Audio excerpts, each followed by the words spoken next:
and 4,000 books were targeted for censorship.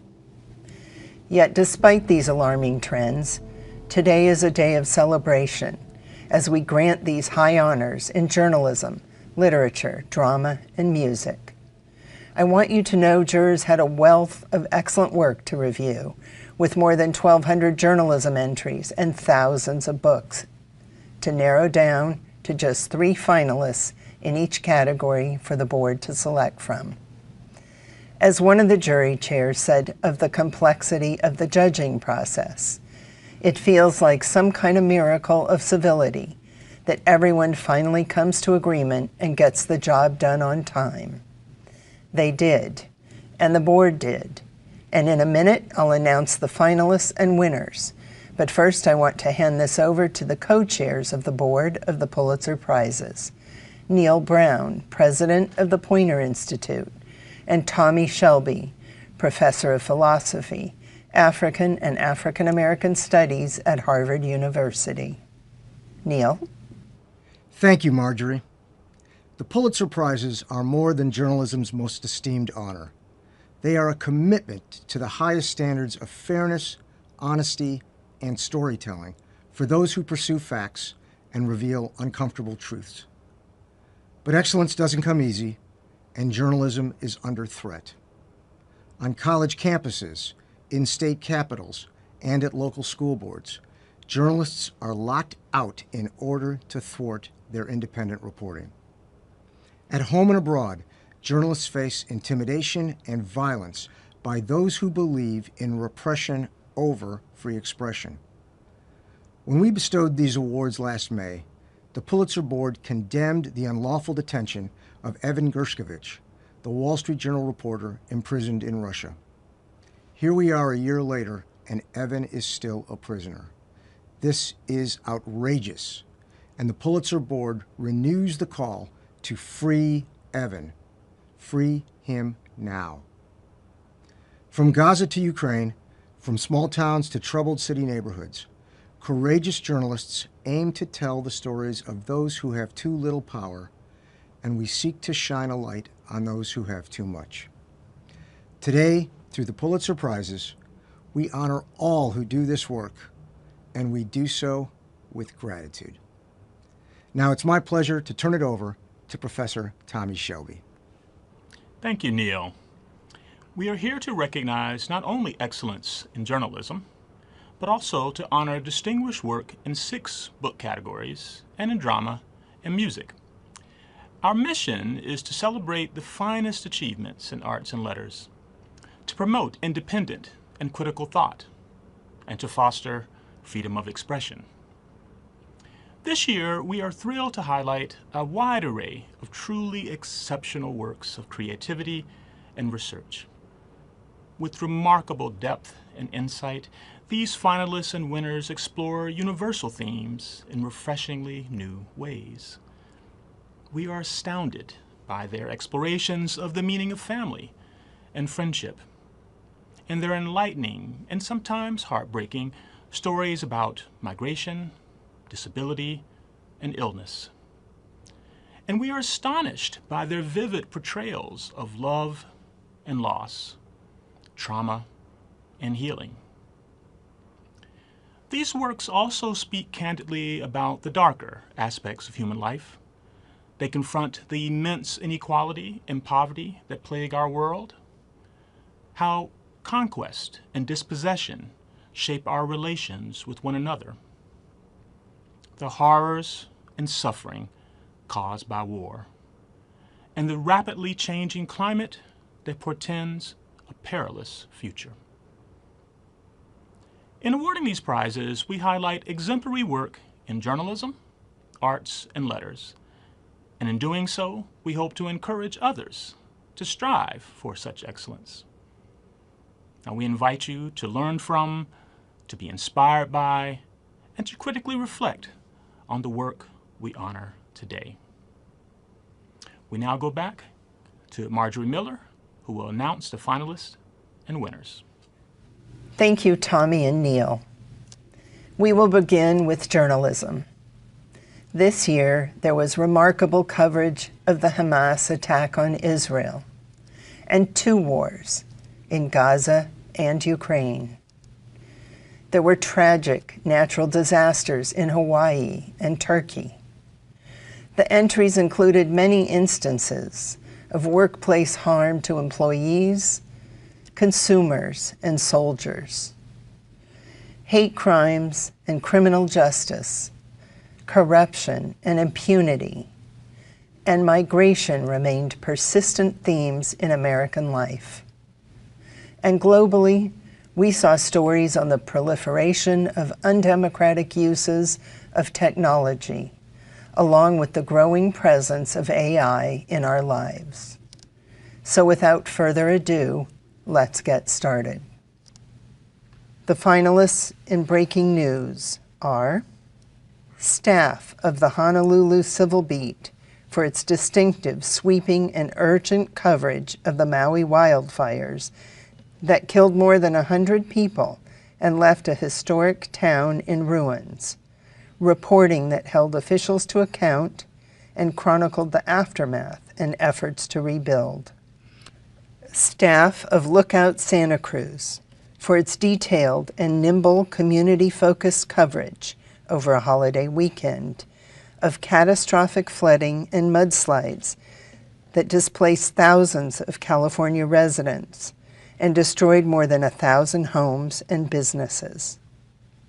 Staff of the Los Angeles Times for urgent and thoughtful coverage of a Lunar New Year overnight shooting that left 11 senior citizens dead, demonstrating clear knowledge of and commitment to the local Asian communities. And the prize goes to staff of Lookout Santa Cruz.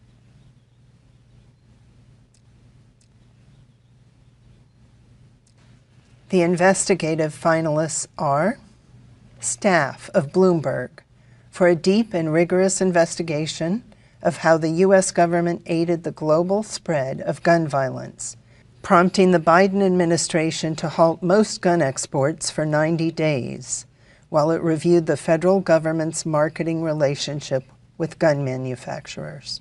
Hannah Dreier of the New York Times for a deeply reported series of stories revealing the stunning reach of migrant child labor across the United States and the corporate and governmental failures that perpetuate it. Casey Ross and Rob Herman of STAT for exposing how United Health Group, the nation's largest health insurer, used an unregulated algorithm to override clinicians' judgments and deny care, highlighting the dangers of AI use in medicine. And the prize goes to Hannah Dreier of the New York Times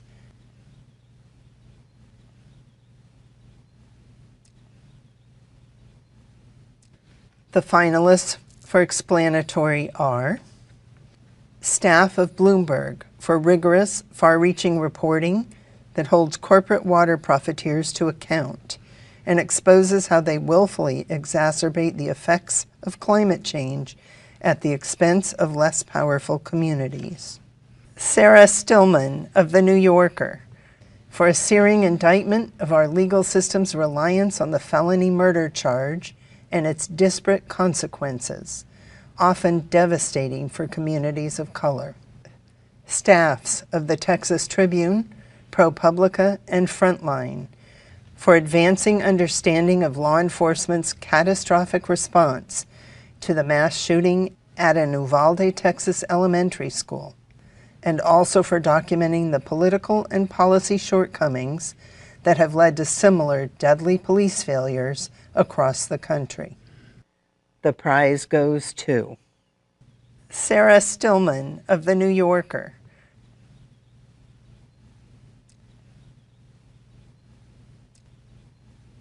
The finalists for local are Sarah Conway of City Bureau and Trina Reynolds Tyler of the Invisible Institute for their investigative series on missing Black girls and women in Chicago that revealed how systemic racism and police department neglect contributed to the crisis. Jerry Mitchell Elisa Daly, Brian Howie, and Nate Rosenfield of Mississippi Today and the New York Times for their detailed examination of corruption and abuse, including the torturing of suspects by Mississippi sheriffs and their officers over 2 decades. Staff of the Village's Daily Sun for its comprehensive investigation and moment-by-moment account of Florida officials in action before, during, and after Hurricane Ian, the deadliest storm to strike the state since 1935. And the prize goes to Sarah Conway of City Bureau and Trina Reynolds Tyler of the Invisible Institute. The finalists for National are Bianca Vazquez-Tones and Sharon Luria of the Associated Press for a deeply reported series on the corrosive effect of the pandemic on public education, highlighting the staggering number of students missing from classrooms across America. Dave Phillips of the New York Times for groundbreaking reporting that uncovered a pattern of traumatic brain injuries among U.S. troops from blast exposures caused by the weapons they were firing. Staff of Reuters for an eye-opening series of accountability stories focused on Elon Musk's automobile and aerospace businesses, stories that displayed remarkable breadth and depth and provoked official probes of his company's practices in Europe and the United States. Staff of the Washington Post for its sobering examination of the AR-15 semi-automatic rifle, which forced readers to reckon with the horrors wrought by the weapon often used for mass shootings in America. There are 2 winners in this category. Staff of Reuters, and the prize also goes to staff of the Washington Post. The finalists for International are staff of the New York Times for its wide-ranging and revelatory coverage of Hamas's lethal attack in southern Israel on October 7th, Israel's intelligence failures, and the Israeli military's sweeping, deadly response in Gaza. Julie Turkowitz and Federico Rios of the New York Times for their immersive and ambitious coverage of migration purgatory in the Darien Gap between Colombia and Panama. Staff of the Washington Post for a sweeping, on-the-ground investigation in India that exposed the methodical undermining of the world's largest democracy by Narendra Modi and his Hindu nationalist allies, who have deployed social media to foment hate and pressure American tech giants to bend to government power. The prize goes to staff of the New York Times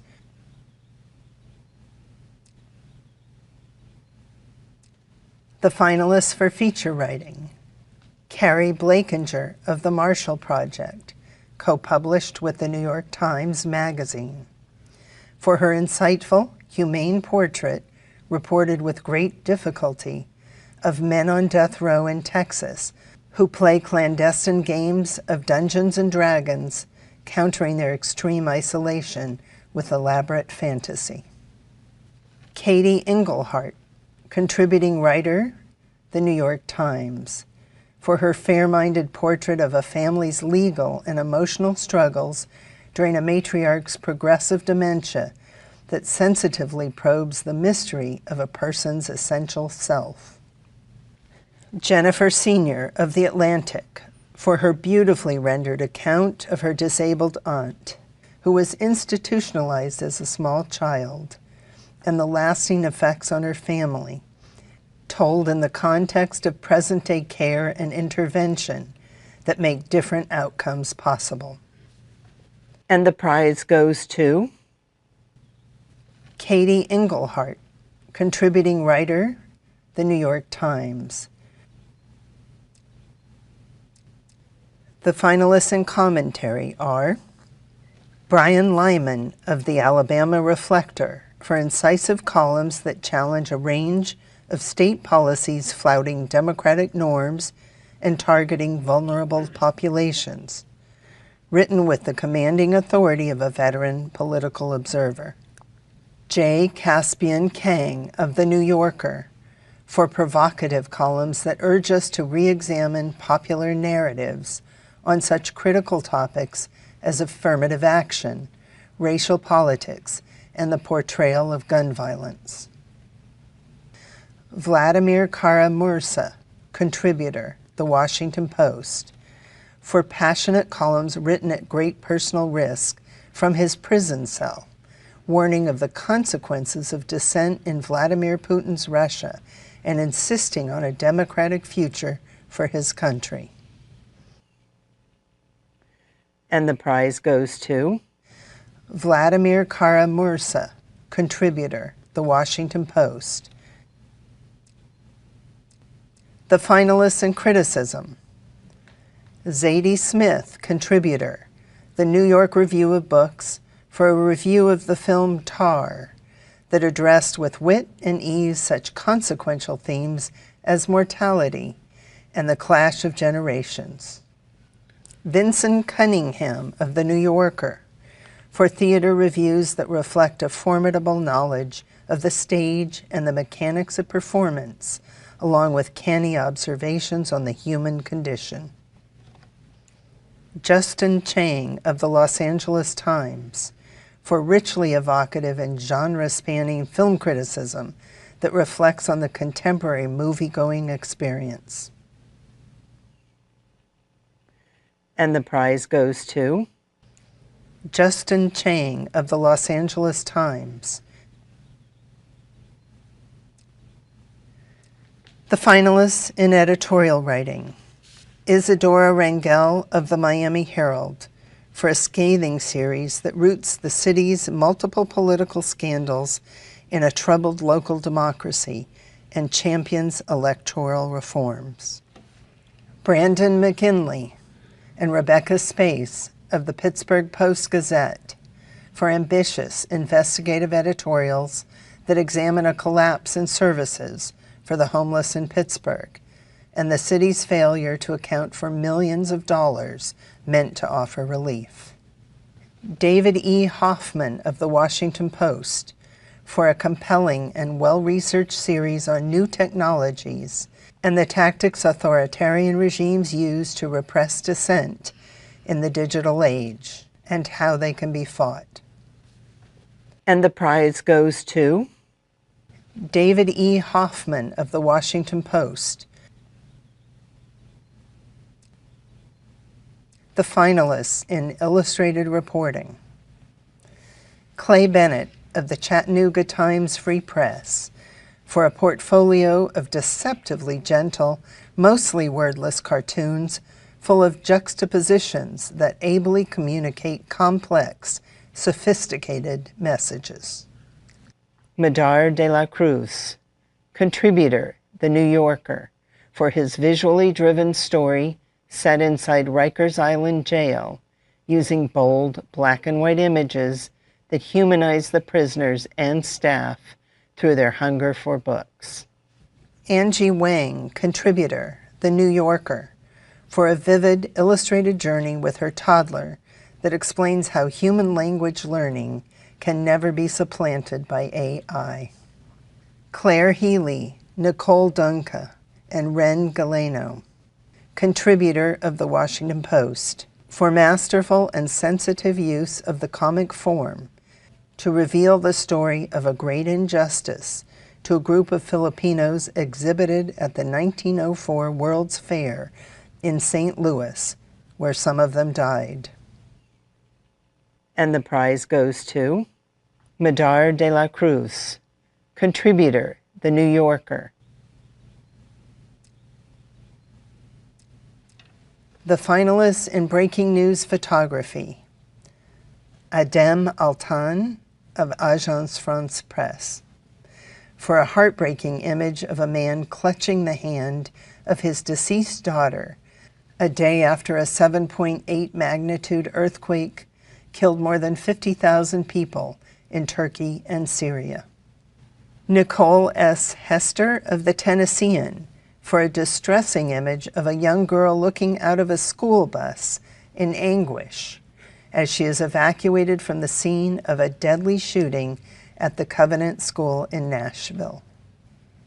Photography staff of Reuters for raw and urgent photographs documenting the October 7th deadly attack in Israel by Hamas and the first weeks of Israel's devastating assault on Gaza. And the prize goes to photography staff of Reuters. The finalists in feature photography: Hannah Reyes Morales, contributor, The New York Times, for a creative series of photographs documenting a youthquake occurring in Africa, where by 2050, the continent will account for 1/4 of the world's population and 1/3 of its young people. Nana Heitman, contributor, The New York Times, for illuminating photographs portraying a generation living under President Vladimir Putin's resurgent nationalism while Russia is at war in Ukraine. Photography staff of the Associated Press for poignant photographs chronicling unprecedented masses of migrants and their arduous journey north from Colombia to the border of the United States. And the prize goes to photography staff of the Associated Press. The finalists in audio: staffs of the Invisible Institute and USG Audio for a powerful series that revisits a Chicago hate crime from the 1990s, a fluid amalgam of memoir, community history, and journalism. Dan Slepian and Preeth Varathan, contributor of NBC News, for their relentless 20-year investigation that resulted in a man wrongfully convicted of murder finally receiving clemency. Lauren Chuljan, Allison McAdam, Jason Moon, Daniel Barrick, and Katie Colinari of New Hampshire Public Radio for their gripping and extensively reported investigation of corruption and sexual abuse within the lucrative recovery industry that sought accountability despite legal pressure. And the prize goes to staffs of the Invisible Institute and USG Audio. The finalists in public service: KFF Health News and Cox Media Group for uncovering millions of cases in which the Social Security Administration overpaid beneficiaries, then demanded immediate repayment, imposing debts on elderly and disabled people who had already spent the funds. ProPublica for the work of Joshua Kaplan, Justin Elliott, Brett Murphy, Alex Mayer-Jeske, and Kirsten Berg.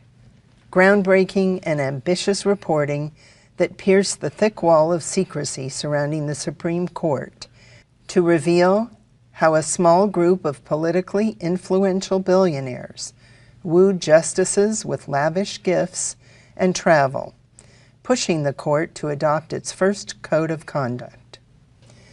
The Washington Post for its sobering examination of the AR-15 semi-automatic rifle, which forced readers to reckon with the horrors wrought by the weapon often used for mass shootings in America. And the prize goes to ProPublica for the work of Joshua Kaplan, Justin Elliott, Brett Murphy, Alex Mayer-Jeske, and Kirsten Berg. Today, we also are awarding 2 special citations. First, the Pulitzer Board awards a special citation for the late writer and critic Greg Tate, whose language, cribbed from literature, academia, popular culture, and hip-hop, was as influential as the content of his ideas.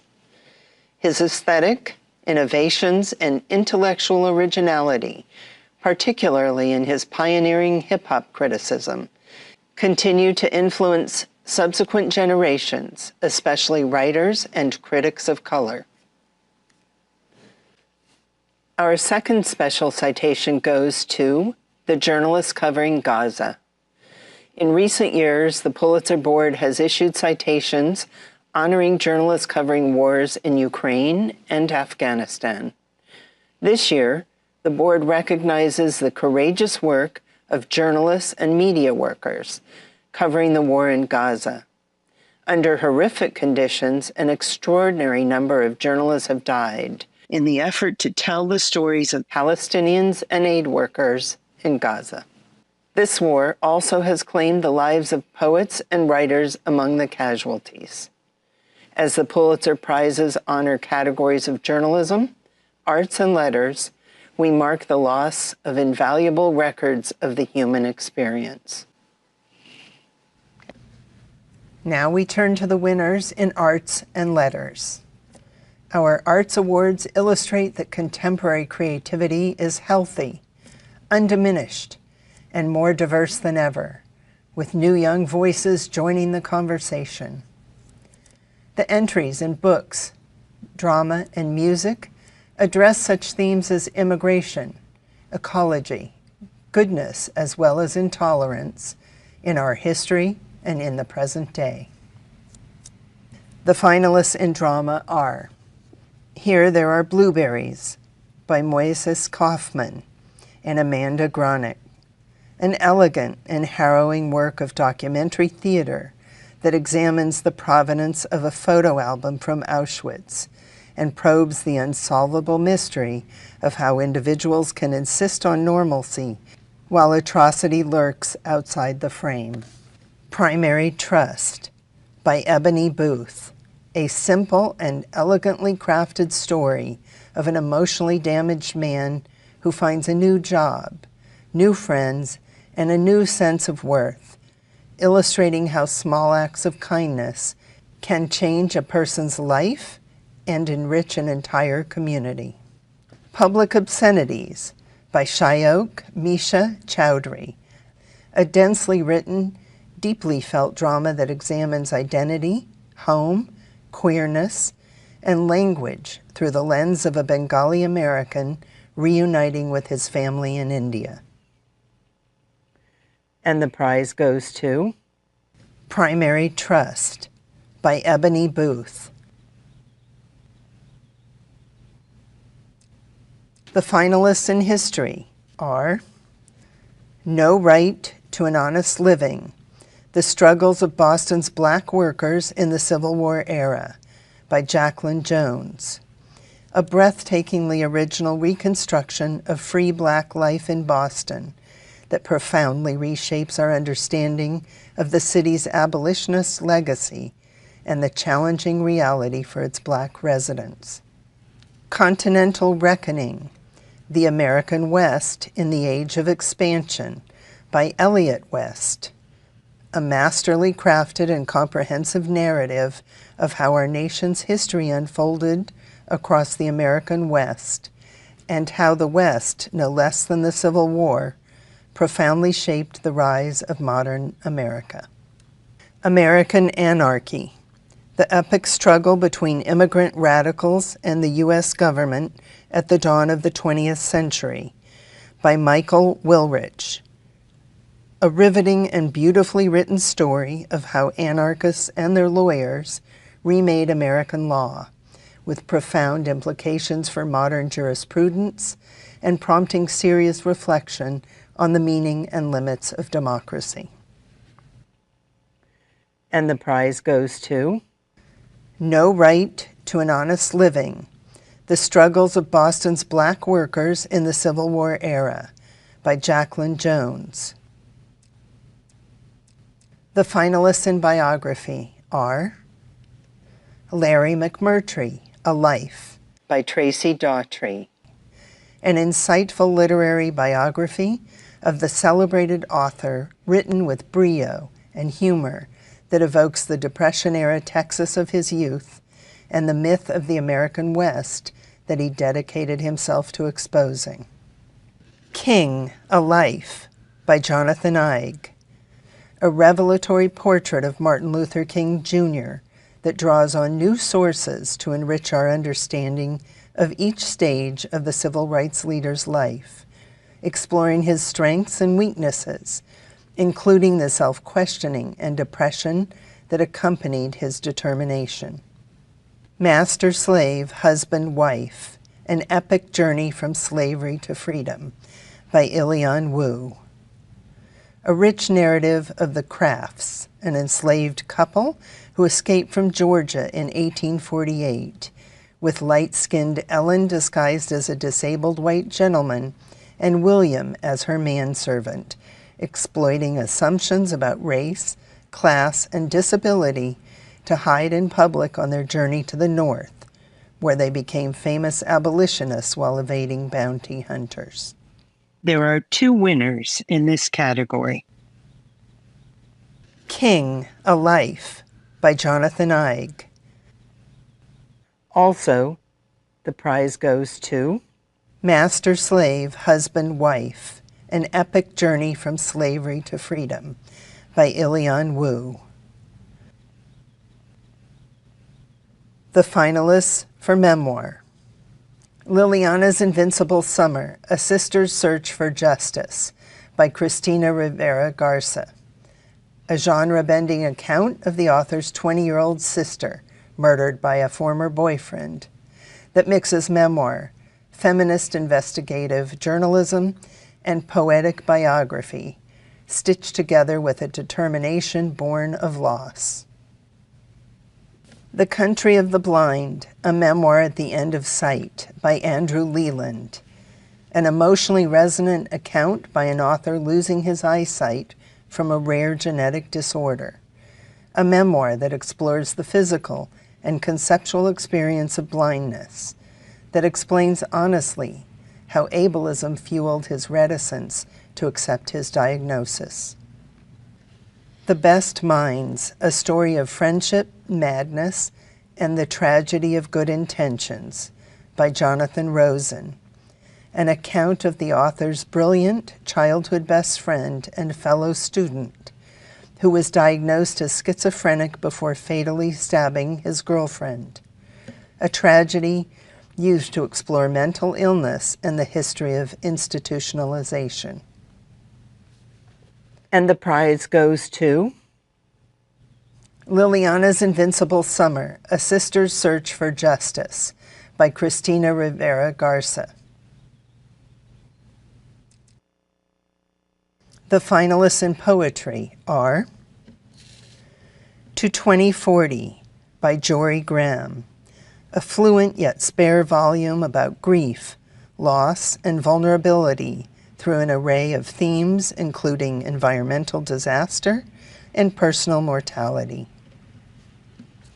Information Desk, an epic by Robin Schiff, poetry that chronicles the oddities, indignities, and wonders of working at a museum, a vivid compendium of musings on the nature of art and its creation. Tripas, poems by Brandon Somm, a collection that deeply engages with the complexities of the poet's dual Mexican and Chinese heritage, highlighting the dignity of his family's working lives, creating community rather than conflict. And the prize goes to Tripas, poems by Brandon Somm.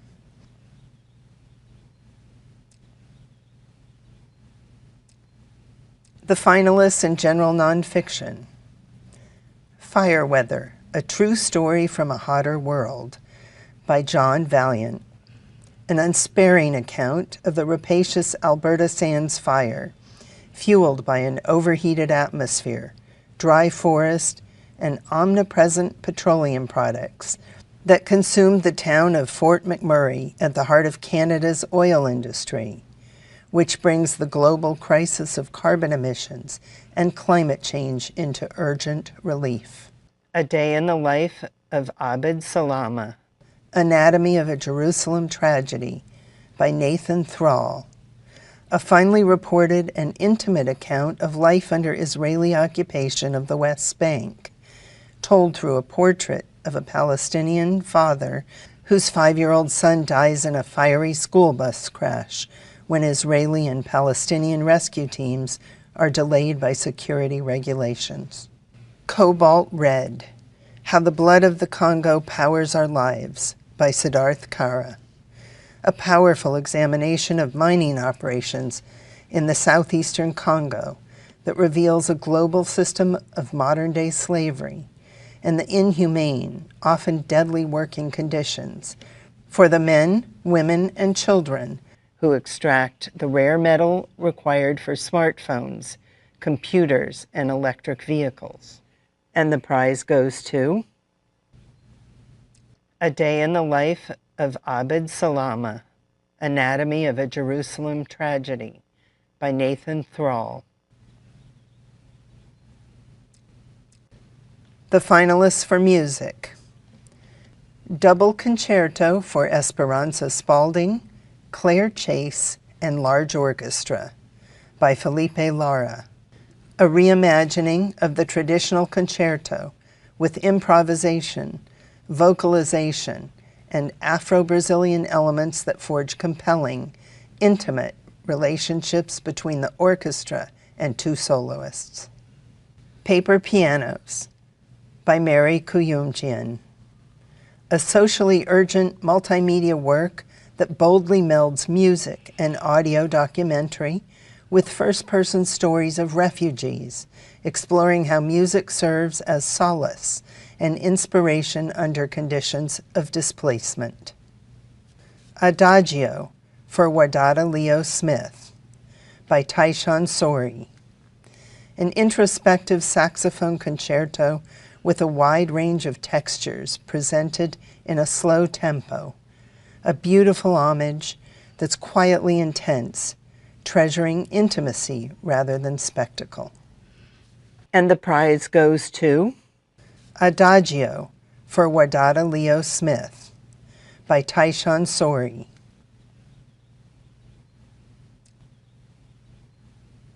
The finalists for fiction are Night Watch by Jane Ann Phillips, a beautifully rendered novel set in West Virginia's Trans-Allegheny Lunatic Asylum in the aftermath of the Civil War, where a severely wounded Union veteran, a 12-year-old girl and her mother, long abused by a Confederate soldier, struggle to heal. Wednesday's Child by Iyun Lee, an affecting volume of thematically and stylistically connected stories that are set around tasks carried out by caretakers of the infirm and mothers struggling to carry on after the death of a child. Work that mixes grief with gentle humor. Same Bed, Different Dreams by Ed Park, an inventive postmodern novel that moves from the brutal Japanese occupation of the Korean Peninsula to a lonely Korean-American boy's passion for the buffalo sabers. Interlinked narratives that jump historical and imaginary time zones with humor, sorrow, and irreverence. And the prize goes to Night Watch by Jane Ann Phillips.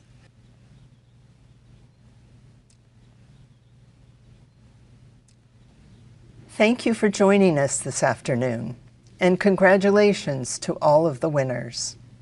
You can find more about the winners and their work on our website, Pulitzer.org. There you will also find a link to our Pulitzer on the Road initiative, with interviews and events with previous Pulitzer Prize winners. Once again, congratulations to all of this year's winners.